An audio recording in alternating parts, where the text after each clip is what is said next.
SEC spring meetings will occur in Destin, Florida later this month, which means, once again, we're having conversations about whether the SEC should go from an 8-game conference schedule to a 9-game conference schedule. Yes, indeed, the never-ending topic at SEC spring meetings is bound to come up again this year. Welcome into SEC Football Unfiltered, our podcast from the USA Today Network. I'm Blake Toppmeyer alongside John Adams.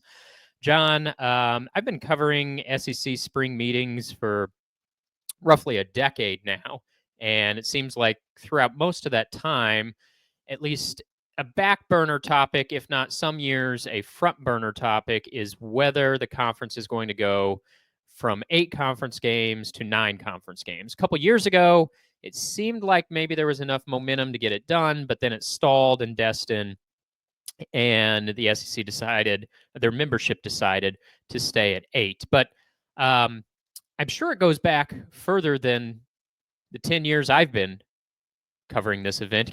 How long do you remember this debate going on about whether the SEC should add that 9th conference game, which never comes? Honestly, it seems as though it's been a forever issue. You can't put a date on it.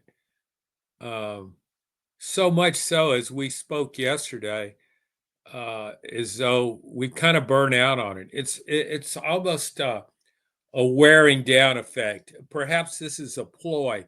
It's as though Greg Sankey, the commissioner, esteemed commissioner, I should say, is running that old Dean Smith four corners offense, just killing time.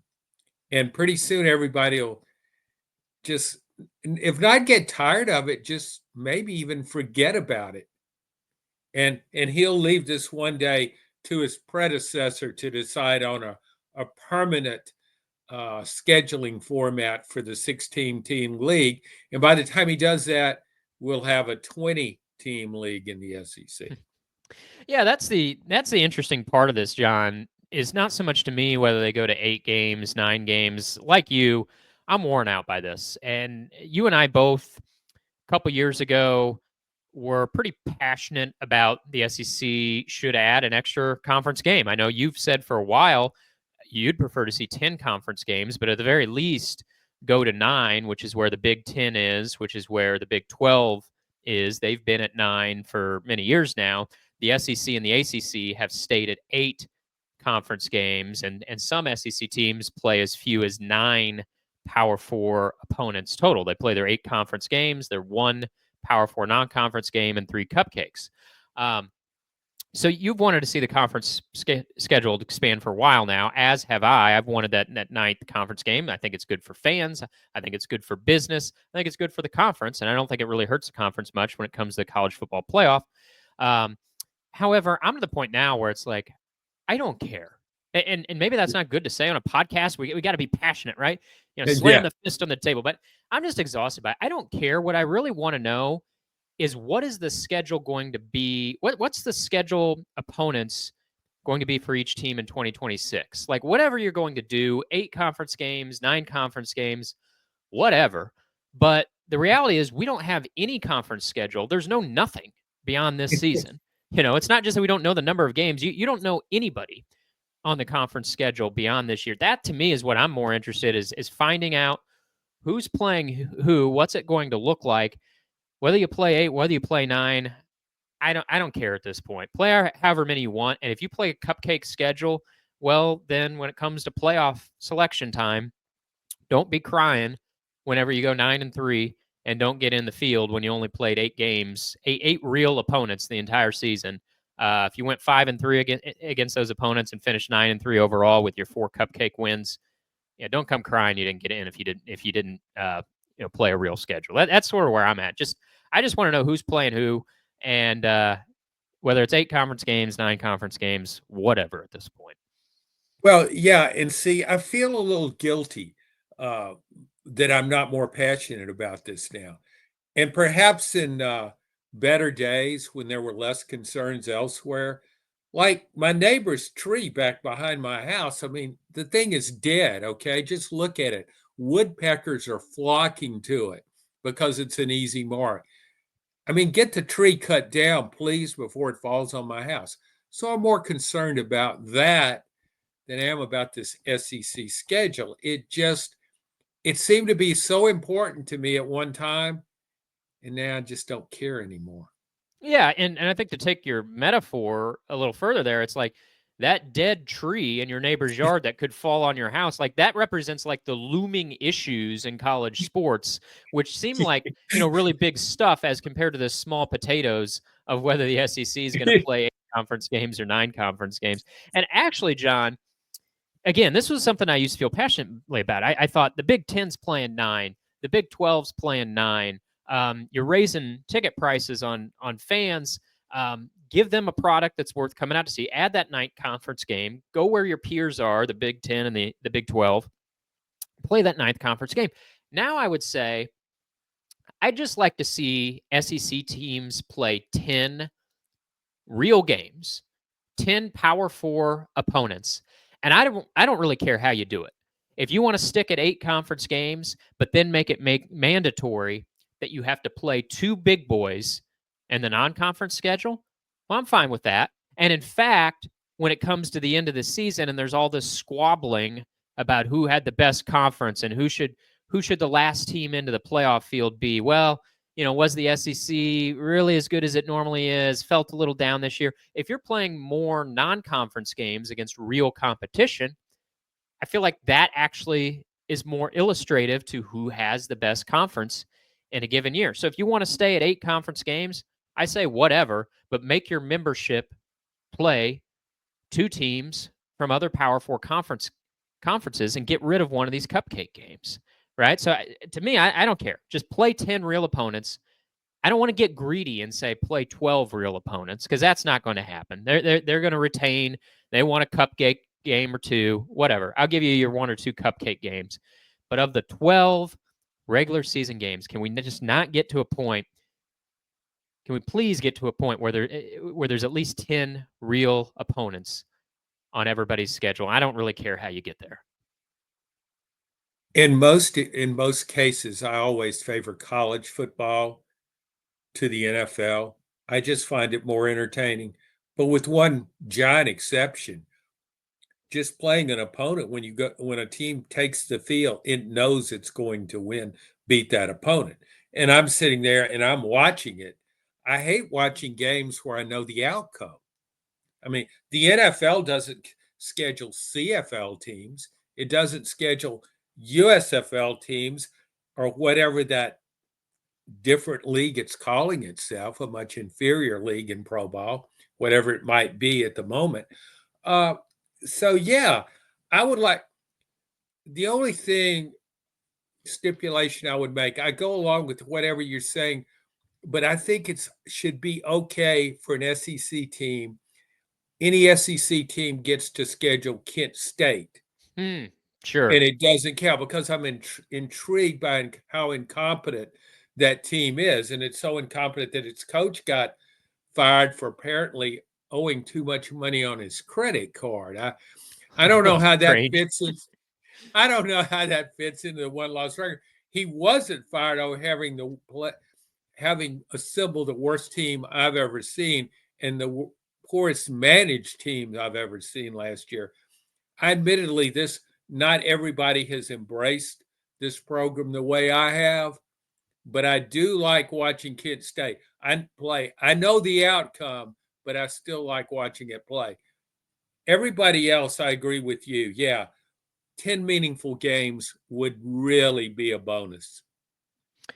What's your level of interest, John, in the Big Ten SEC rumored scheduling agreement? There is no agreement, to be clear. The rumors are that there's interest in some sort of scheduling agreement, whether it's pen to paper or whether it's like a gentleman's agreement that will emerge between the SEC and Big Ten to try to schedule play each other more frequently. Now, the reality in front of us says that there's really not a lot of movement in this. In fact, Nebraska canceled a game with Tennessee to create an easier schedule for itself. So we're hearing a lot of rumblings about this, but I've yet to see any real proof in the pudding. But as you know, historically, these 2 conferences don't step on the field against each other all that often outside the postseason. Now, in the last 5 or 10 years, the number of SEC Big Ten matchups have increased a little bit throughout the regular season, and we're going to see some of that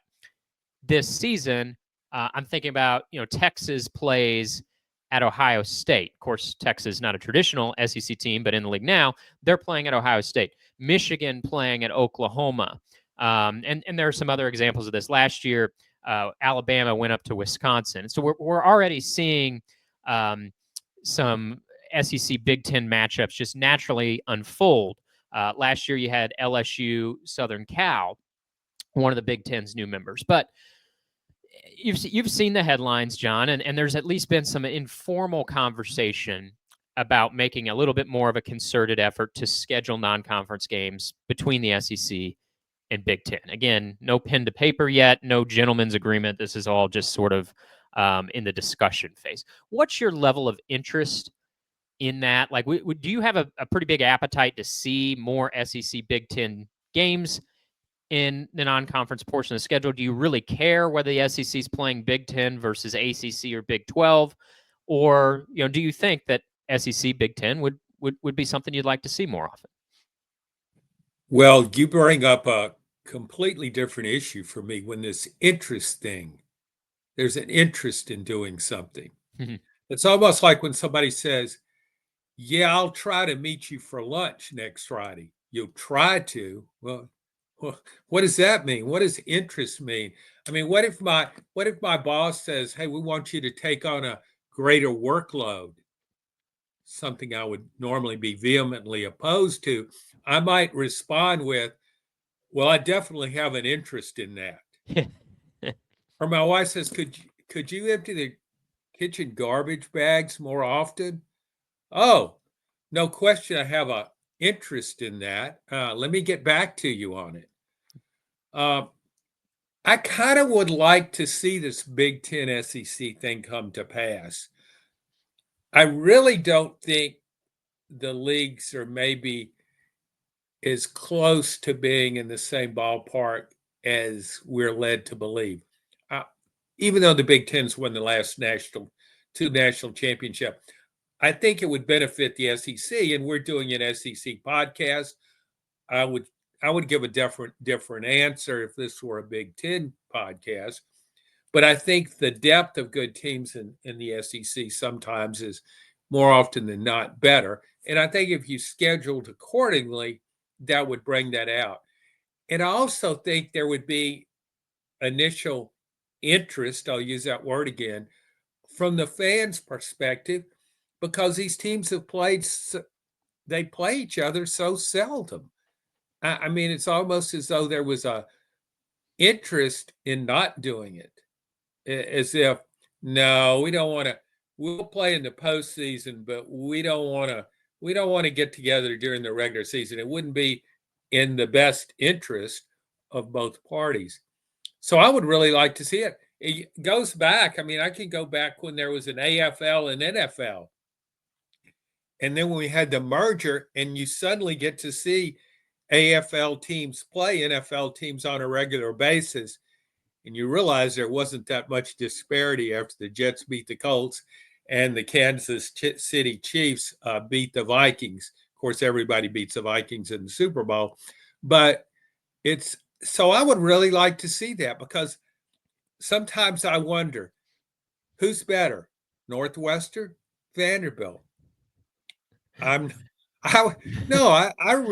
would like to see Vanderbilt and Northwestern tee it up, and I'm not picking on those programs. They both do a fine job of developing successful student athletes. But overall, yeah, I would really like to see it. And the more you talked about it, initially I was thinking, I don't care any more about that than I do where the SEC plays 9 or 8 game conference games. But when you started talking about it, I started thinking, I'd really like to see that. Yeah, and the way, I kind of laughed at first when you said Northwestern Vanderbilt, because I thought you were being sarcastic initially, and sometimes it's hard to tell with you, John, when you're being serious or sarcastic. But the more I've I thought heard about that. it, Yes. yeah, The more I've thought about it, I've thought, like, would I have more interest in watching Vanderbilt play Baylor or Vanderbilt play Northwestern? I think I'd rather see Vanderbilt play Northwestern. Like, you could create Yes. some fun matchups in this SEC Big Ten idea, and maybe it wouldn't last permanently, but I think you could have some fun with it for a while, and you'd cycle it around a little bit. You wouldn't play the same team every year. The more we talk about this, John, and when we started this conversation about, is the SEC going to go to 8 or 9? And we should be clear, the SEC doesn't have to vote on this at spring meetings at the end of this month in Destin. They can vote on it. And when we say the SEC voting on it, that doesn't mean Greg Sankey casts a ballot and decides.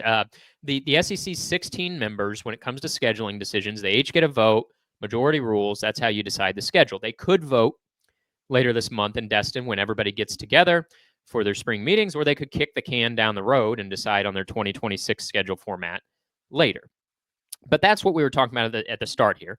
Is the SEC going to go from 8 conference games to finally go to 9?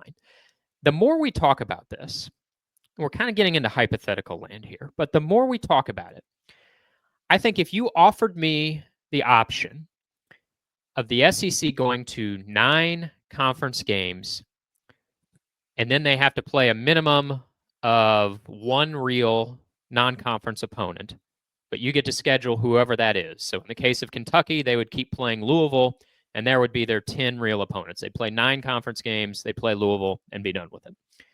Or if you could stay at 8 conference games, make a Big Ten SEC challenge. So it's mandatory that every SEC team plays a Big Ten team every year. And you have to play one other real non-conference opponent, one other Power 4 opponent. So for South Carolina, that might be Clemson, right? They could continue that rivalry. For Florida, that's Florida State. You could continue some of those ACC rivalries, or if you don't have an ACC rival, maybe you're playing someone from the Big 12 or some random from the ACC. I think I would actually prefer that the more we talk about it, John. The 8 conference games plus a Big Ten opponent plus one more Power 4 non-conference opponent than 9 conference games and 1 mandatory non-conference big boy. I mean, the ideal thing is everybody plays 12 real games, and to hell with these games against, the Sisters of the Poor. But that's not going to happen. That's fantasy land, right? So I'm trying to temper my expectations and say if the ideal scenario is I'm only going to get 10 real games for every team and 2 cupcakes, I think I'd rather see 8 conference games, 1 game against a Big Ten team, 1 other non-conference game, and to heck with this 9th SEC game. I don't know. I'm kind of doing an about face here. Well, I think what happens, it's like you have this vague idea for a podcast. And then you bring it into fruition, you start talking about it, and then it sort of generates more ideas and more thought. And the next thing you know, hey, I really like this. Yeah, see, you added to the momentum there. I'm starting to like it too. In fact, you gave me an idea for a column. I'm going to match up teams for a 1 Big Ten SEC games. For example, right off the top of my head, Kentucky, Indiana, 2 basketball schools, although the Hoosiers are trying to prove differently now with a mediocre basketball program and a surprisingly good football program. So, yeah, I think that would work. And here's another thing, Blake. I'm not sure the SEC has grasped this, but going back to last season, these non-conference games against Power 4 opponents could have more impact on the playoffs than in your conference games because it gets around to comparative scores. And you look at what happened last year.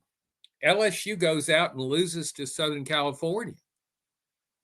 That was a huge black mark against LSU. And it got worse as the season went along because Southern Cal proved to be an underachiever, overrated, mediocre. And that loss loomed larger and larger for LSU. And then the Texas A&M Notre Dame game. Think about that. That game was very significant to Notre Dame to win at A&M. And in that huge stadium against a hostile crowd, and it made me totally question why I ever thought A&M would be good last season, because it was an awful game for the Aggies. If you're going to schedule these games, you better make them a focal point. So I think if you had the SEC playing Big Ten teams, by then people would realize this game is huge. This is a game you circle on the schedule. Yeah.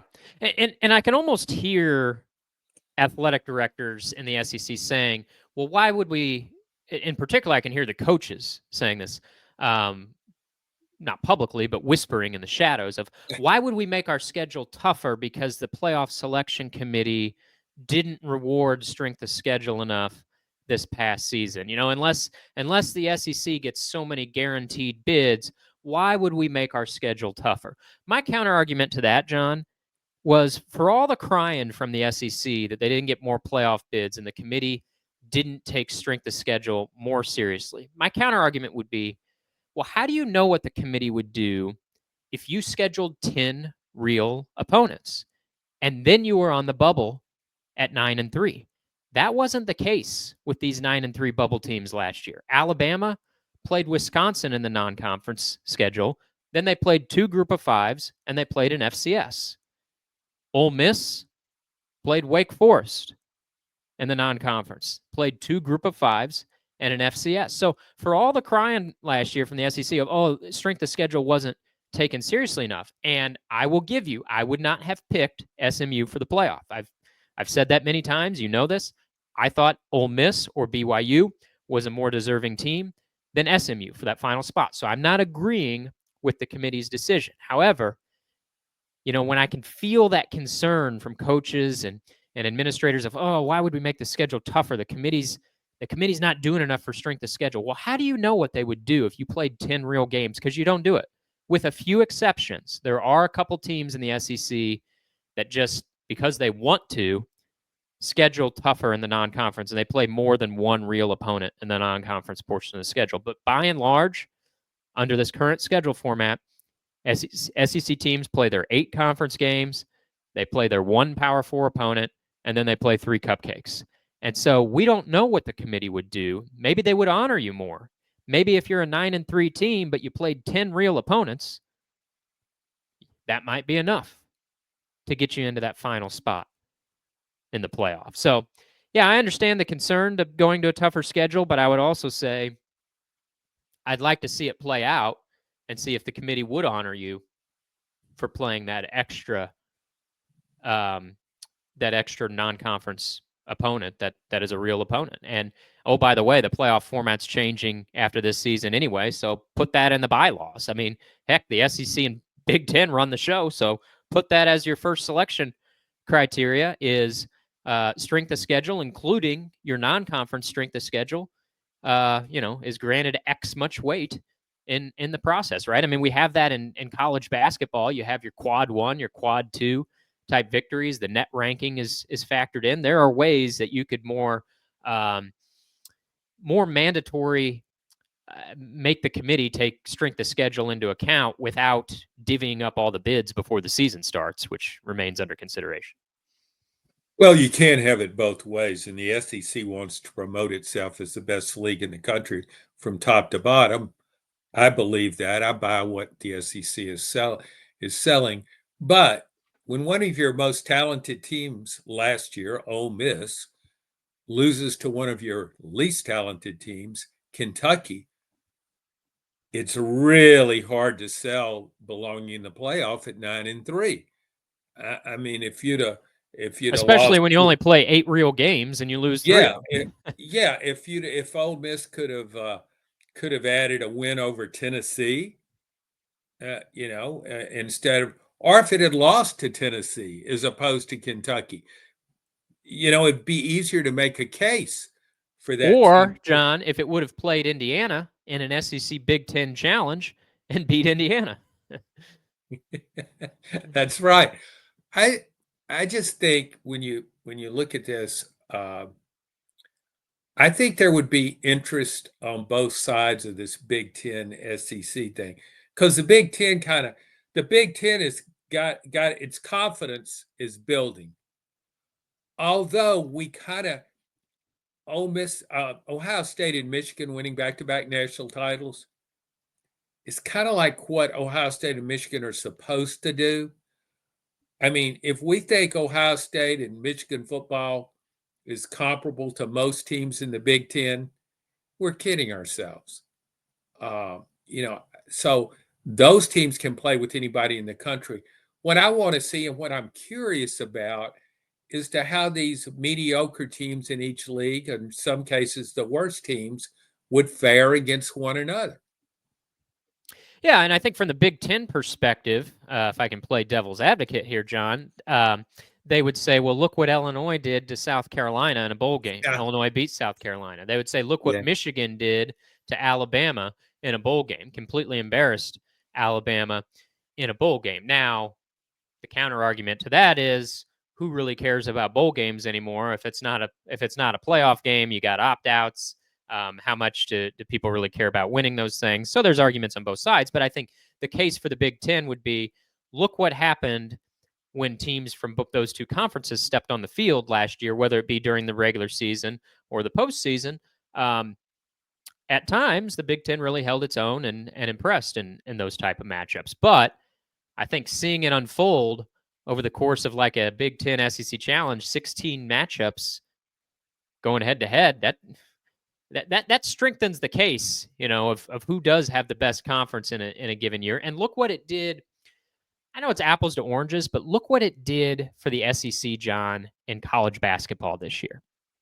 The SEC blew the ACC out of the water in that SEC ACC challenge early in the season. What was it, like 14-2 or something like that? It was the SEC's record against the ACC in that challenge. Something incredibly lopsided. And that set the tone right from the first month of the season that this is a force of a conference to be reckoned with. And then lo and behold, when it came Selection Sunday, the selection committee bent over backward to, when in doubt, give SEC teams the at-large bids. And so, and I'm not saying that was wrong either. I think that was the right way of doing it. The SEC had performed in the non-conference portion of the schedule. They had those quad 1, quad 2 victories. They dominated the ACC in that challenge. There was no disputing, I thought, who the best conference was in the country this year in college basketball. The non-conference portion of the schedule proved it. Then the SEC backed it up in the NCAA tournament. And, you know, that was a system that I thought worked pretty effectively. And you could see that maybe happening a little bit in football too, if you had some more scheduling agreements like this, where you could see the SEC go up against the Big Ten in 16 teams. Now, the numbers don't work out exactly. You know, the Big Ten has 18 teams and the SEC has 16. But okay, sorry about your luck, two Big Ten teams. You're going to have to sit out the challenge in any given year. But other than that, the more we talk about it, John, it's like you said, this is an argument for coming into a podcast with not a great roadmap, just stumbling our way through and landing upon a good scheduling idea. Well, I think the SEC, with in terms of Big Ten, you look at I'm glad you brought up the basketball point. And even though I believe the SEC is still the best conference compared to the Big Ten, everybody, the average fan with no real conference affiliation, who doesn't care about the Big Ten SEC argument, looks at what happens on the field or on the court in the biggest games. Because it wasn't just that the SEC was considered the best conference in basketball. All these hoops heads were saying this might be the best conference ever. Mm-hmm. Why? Because it goes head to head. It's shattered images. We've always thought the ACC, now that's a basketball league, and the SEC absolutely, that was a total wipeout. A total wipeout, and how that changes an image. Those, and I think right now, even though we can talk about depth of talent, depth of good teams in a conference, most people are going to look back at what Ohio State did to SEC teams. It beat Texas. you're going to look at that, and you're going to look at Michigan winning a national title. You look at the biggest games, and that's what people remember. The Big Ten's won 2 national championships in a row. And also remember when the SEC won those 7 consecutive national titles, yeah, it was being successful in other areas, top recruiting classes, excelling in the NFL draft. But the main talking point, the main promotional line was always 7 consecutive national titles. We rest our case. One of the downsides, John, to staying at 8 conference games would be some of these secondary and tertiary rivalries would not happen annually. That's been part of the whole um, crux of this argument. You know, they set up in this 2-year period since Oklahoma and Texas joined the league. They set up the conferences, or they set up the schedule to protect all those secondary rivalries. But if you were to stay at 8 games permanently in the SEC, some of those rivalries would not be able to be played every year. You could preserve the Iron Bowl and the Egg Bowl. The number one rival for every team could be preserved. But games like Alabama and Tennessee, a secondary rivalry, behind the Iron Bowl, or games like Georgia and Auburn. That's a secondary rivalry for those teams. Georgia has Florida, Auburn has the Iron Bowl. If you stayed at 8 conference games, some of those secondary rivalries would not happen annually. It would just be, I haven't seen a proposed format yet in which you could stay at 8 conference games and keep all your secondary rivalries. Maybe somebody's got the brilliant silver bullet idea to fix that, but I haven't seen it yet. Do you think, how would you feel about that? If it meant getting the SEC Big Ten challenge that we're talking about, but you had to sacrifice some of those secondary rivalries. You're not any of the main rivalries. Iron Bowl's still happening every year. Egg Bowl, the main rivals that would exist for every team. Would you exchange some of those secondary rivalries, like an Alabama-Tennessee, like a Georgia-Auburn? Would you exchange those for this idea of an SEC Big Ten challenge taking a spot on the annual schedule? Well, I answer that differently now than I would have 10 years ago because I'm basically a traditionalist, having followed SEC football for so many decades. However, there have been so many changes in college football. Uh, what's one more? Yeah, you lost a rival, but you might pick up one. I remember when the SEC went to in 1992 when it went to divisional play. Nobody ever thought of Tennessee, Florida as a great rivalry. They played in the same conference, but rarely played one another, is the way the schedule worked out. And I don't remember what the format for scheduling was back then, uh, if it even had one. But I think with that became one of the biggest games in the SEC in the 1990s because those were the 2 best teams in the same division. They played each other early in the year in September, usually the 3rd week. The ramifications were so huge, and that became a great rivalry. Tennessee fans still talked about Tennessee versus Alabama, but a newer generation of fans looked at Tennessee versus Florida as the game because Alabama wasn't even in the same division. So, yeah, I don't care as much about rivalries as I once did. I used to think one of my favorite games to watch in college football every year was Oklahoma versus Nebraska. But why? It wasn't because they were in the same conference or because they'd been playing a long time. It was because they're both so good for a long period of time. Nebraska had a dynasty. Oklahoma didn't go many years without competing for a national title, even though its coaches came and went. So the real value in a rivalry, there are a few exceptions, but to me, the biggest is when you're competing for high stakes and the game means something, and particularly when both teams are really good.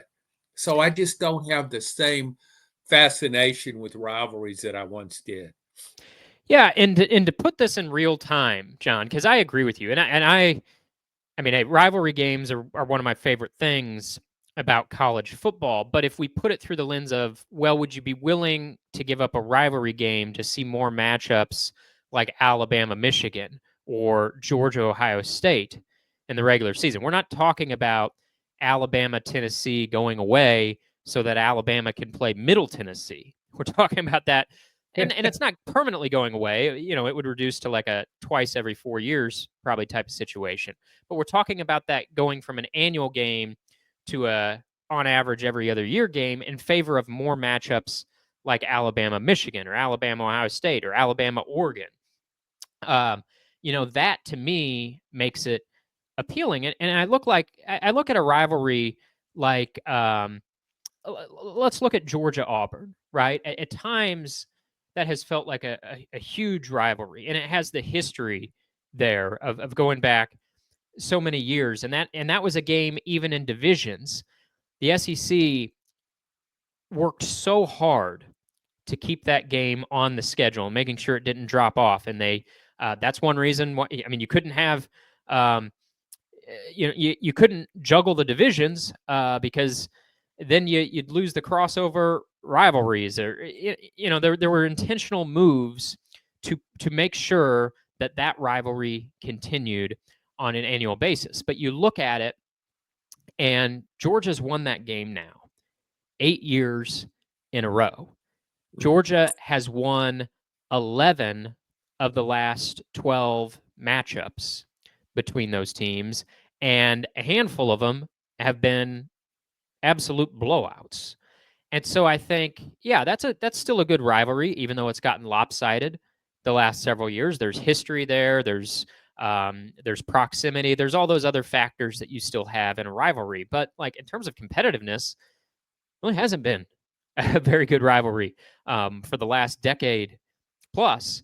And so if that had to fall off the schedule on an annual basis, and we got to see Georgia Penn State instead, or we got to see Georgia Michigan, would that be so bad? I mean, the traditionalist in me says, yeah, I don't love it, but in terms of seeing good matchups, I don't know. That almost sounds like an improvement than what we've had from that rivalry in the last 8 years, where Georgia's gone 8-0 and has sprinkled several blowouts into that mix. Well, see, you bring the Georgia-Florida game up as an example. And that was a great rivalry when both teams were really good. Florida's been down, Georgia's been up. And so to me, that really diminishes the value. I think in-state rivalries are different. I Mm-hmm. would want to preserve them more, but these other rivalries, as important as they seem at the time, it's different. Okay, Ohio State and Michigan, that's one of the greatest rivalries in sports, granted. However, look at how much it mattered this past season. Michigan beats Ohio State again. Ohio State fans reacted totally irrationally. Ryan Day needed to be fired. The program was doomed. All was for naught. And at the end of the year, Ohio State is hoisting a national championship trophy and has gone through a 12-team playoff field, vanquished everyone. Clearly the best team in the country. So that Michigan game, as important as it seemed at the time, was still just one game. Ohio State lost it, but it won a national title. I think that's something to keep in mind with this. What would you rather do? Would you rather your team win a game against the opponent you hate the most, or would you rather it win a national championship? Now, You if you you may have not to, get a unanimous answer to that, John. I think that some Ohio State fans would trade that national championship for beating Michigan. well, I'm not talking about fans that are mentally impaired. Oh, okay. I'm talking about normal people. Yeah. Yeah, I mean, I think some rivalry games are non-negotiable, right? We're not talking about throwing aside the Iron Bowl so Alabama can play Indiana. No, the Iron Bowl has to be part of college football each and every year. I think the Egg Bowl has to be part of college football each and every year. Texas, Oklahoma, I think that needs to be part of college football every year. So we're talking about keeping the mainline rival for each team. Would we be willing, though, to sacrifice that secondary and tertiary rivals? And I think what we're saying, John, is we would be if there's something, um, if there's some sort of reward for that. If the SEC just stays at 8 conference games and these secondary rivalries fall away, but we're not getting anything in return. Like you play your 8 conference games, and then you schedule, uh, whatever the weakest Power Four opponent you can find is, and just blast them out of the water, and then you play 3 cupcakes. No, I'm not on board with that. If that's the alternative, then go to 9 conference games, keep all these secondary rivalries, and let's just do that. But if there's something on the other side of this, staying at 8 conference games, you lose some of those secondary rivalries, but there's something to offset that. There's these marquee non-conference matchups to offset that. Then I think that's an idea worth considering. It's worth it to me if we get to see, LSU playing Penn State, Alabama playing Ohio State, Florida playing Southern Cal, matchups like this. Okay, I'm willing to give up some of those secondary rivalries because we're not talking about giving them up permanently. We're talking about them playing 5 times in a decade instead of 10 times in a decade. And it would be different, but there's a lot of things about college sports that are different. And in some ways, I think the good old days had it better. In other ways, I think we've learned to adapt and realize that some of this change isn't so bad after all. And to your point, John, new rivalries, we've seen them emerge in college sports. You mentioned Florida and Tennessee in the 90s. Who knows what new rivalries might emerge in the years to come? You can't get rid of the Iron Bowl. You can't get rid of Oklahoma, Texas. Those have to be mandatory. But to me, the secondary rivalries aren't so mandatory if you're getting marquee non-conference matchups in return. And I think I've changed my opinion on that in the last even 2 years. I don't think I would have said that 2 years ago, but as everything sort of revolves around these 2 Super 2 conferences, the SEC and Big Ten, I kind of want to see those leagues play each other more.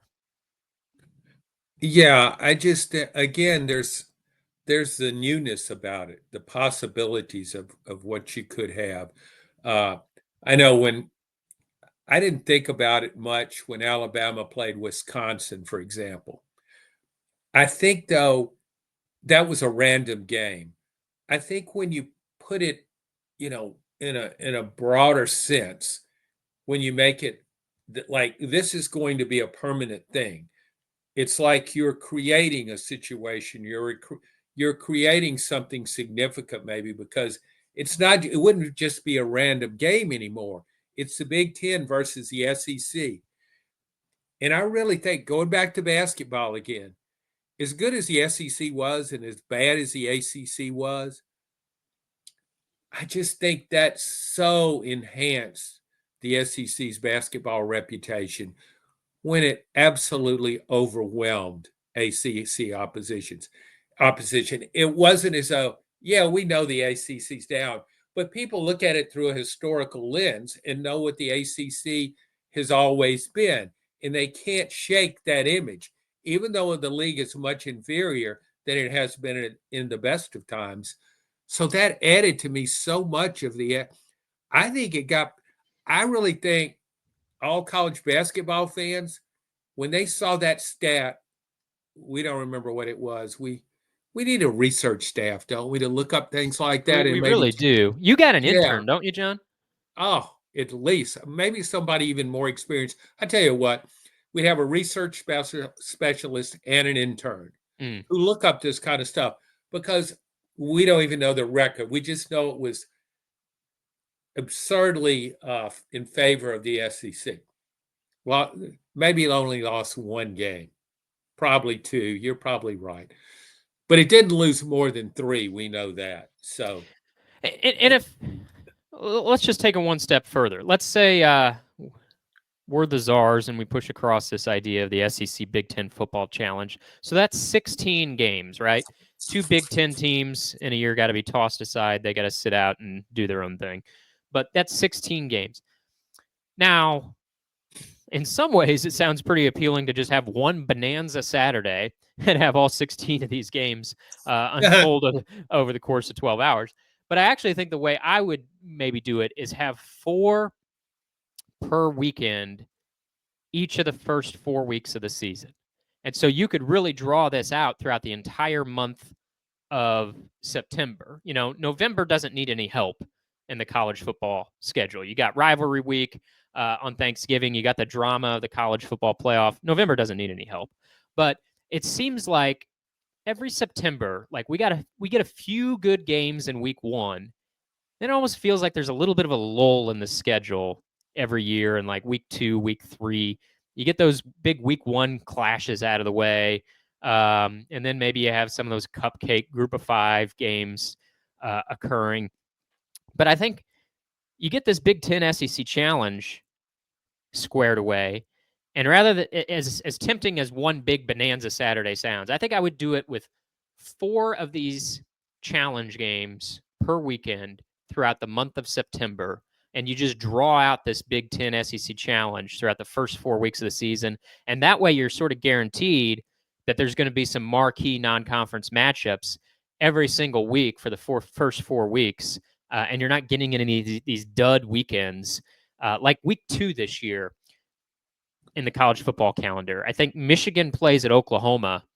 And if you look at the rest of the schedule, I mean, it's a black hole. If you're having a fall wedding, which I generally don't advise, but if you're having a fall wedding this year, do it on week 2 of the college football season, because I mean, it is a nothing burger almost on the schedule. But you wouldn't have that if you had this Big Ten SEC challenge and you divvy it up 4 games per week throughout the first 4 weeks of the season. That gives me the idea of an idea for another column. I'm always looking for those. A column saying you should be the SEC commissioner. Because when I was thinking about this would be a good way to open the season with these Big Ten SEC matchups, and you said, no, let's spread them out. And I said, golly, why am I not that smart? You know, it could be my podcast if I were smarter, but it's yours. So, and I'm a hired hand. I'm a guy that a role player, and I'm fine with that for the most part. But you're right about that September schedule. There's so much build up to a college football season because it matters, particularly in the Southeast where it matters so much. College football, we look forward to it, and then you have those first few weekends. You have some really interesting games each week. But we're talking about a 16-team league now. All the possibilities. So if you just had first 2 weeks, if you had a couple of intriguing non-conference matchups, I'm not talking about the Big Ten. LSU playing Clemson, for example, this year is one of the headliners to the opening week. Okay, then you toss in a few more SEC Big Ten games. All of a sudden, it's such a stronger beginning to the season. It's almost as though the way it is now, we wait and wait and wait for the season to begin. And then it's kind of a letdown. It's almost as though you have to wait till October for things to really crank up. I totally agree, John. Other than week 1, there's usually, 4 or 5 pretty marquee games in week 1. But then it's like, I mean, we don't do this because we do this for a living. And, we also care pretty deeply. We have a big interest in college football. But if it's sort of like your number 2, your number 3, your number 4 sport, you can watch week 1 and sort of forget about it for a few weeks and say, I'll be back about the middle of October, when Texas and Oklahoma play, and you get me back in it. But yeah, if you did this and spread it out through September, you'd have wire to wire drama. So I think we're on to something, John. I think it sounds like a good idea, which in today's landscape means it won't be approved. But all of a sudden, we're building a little momentum for keeping the 8-game SEC schedule, but having 2 marquee non-conference games for every SEC team and one of them has to be against a Big Ten opponent as part of a challenge. I think that sounds like a pretty good plan. And if the only downside is you got to sacrifice some of these secondary rivalries, I don't love that, but I think the upsides are enough that I'd kind of like to see it. There's always going to be a trade-off, but you got to look at the big picture. All right. Well, the trade-off on the podcast, John, is I will be on vacation next week, and then you will be on vacation the week after that. So hope you enjoyed the pod today. John and I are going to take a couple weeks off. We're going to be back with you full speed throughout the month of June leading up to week 1. We'll see maybe if we can get to work on this SEC Big Ten challenge. In the meantime, thanks for listening to this edition of SEC Football Unfiltered. We'll have coverage of SEC spring meetings throughout our USA Today Network websites.